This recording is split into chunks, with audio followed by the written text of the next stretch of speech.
n'existe même pas. L'écriture naît de la chute parce qu'on a besoin de consigner maintenant les choses parce qu'on a chuté, on n'est plus connecté.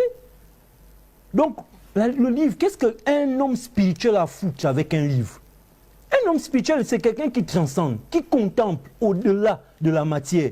Qu'est-ce que le livre va lui apprendre? Le livre, comme Bielo l'a dit, c'est des consignes pour ceux qui ont choisi peut-être une route, à la limite, qui veulent évoluer, donc qui sont encore à un niveau. Ils vont commencer par là, mais on ne peut pas faire 40 ans de carrière en train de réciter un livre toute sa vie. Tu as évolué à quel niveau? Parce que celui qui a écrit le livre, Bielo l'a dit, il n'est pas allé à l'école. Il n'est pas allé à l'école.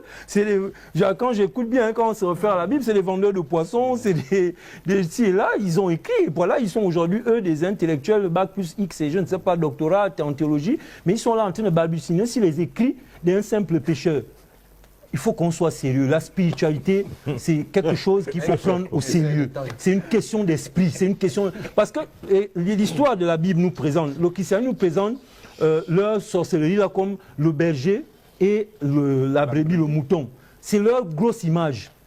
Mais ce qu'on oublie, c'est que le berger n'est pas l'ami du mouton. Le berger n'a d'intérêt pour le mouton que pour sa viande, pour ses enfants, ils doivent mettre ça dans le ventre, ou alors aller au marché, gagner un peu d'argent, sinon pour la laine.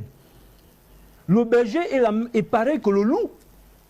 Et il met les moutons et les brebis dans un enclos. C'est lui qui décide de quand ils sortent, de là où ils vont manger, et il n'y a plus de liberté à ce niveau. Alors, soyons clairs. Mais je suis clair. On ne peut pas faire plus clair. En fait, c'est de la sorcellerie pour esclavagiser les hommes, pour leur enlever leur divinité. Nous sommes des dieux. C'est ce que les gens n'arrivent pas à comprendre. Quand on parle d'évolution spirituelle, c'est pour arriver à ce niveau de conscience qu'en réalité, nous sommes des dieux. Mais on nous enlève ça à partir du moment où on va nous domestiquer. On devient des brebis. Parce qu'un cheval à l'état sauvage, on dit état sauvage, mais en réalité, c'est dans son état d'être libre. Et lorsqu'on le domestique, pour l'homme, il doit sentir bon, on met des parfums, on brosse. Ça, c'est pour l'homme. C'est toi qui penses que tu l'entretiens et qu'il est bien. Mais en réalité, dans son état d'être originel, il n'a pas besoin de ça. Parce que toi, tu l'as pris en esclavage.